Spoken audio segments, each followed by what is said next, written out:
Oh, ayan sila kay guys. Gumawa siya ng ano guys, oh. Yung gate. Palitan namin yung gate namin kasi nakakalabas yung mga alaga namin. Oh, ayan oh. Tinanggal namin yung gate doon para palitan. Tingnan mo nga yung init.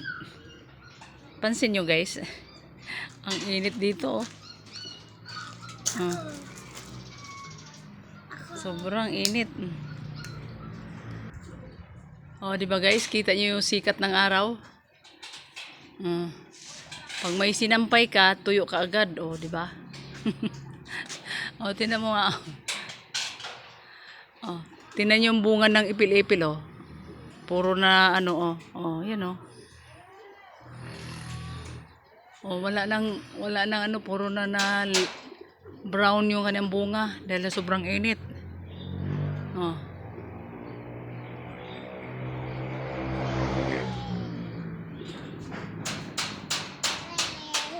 Okay guys, thank you for watching. Bye.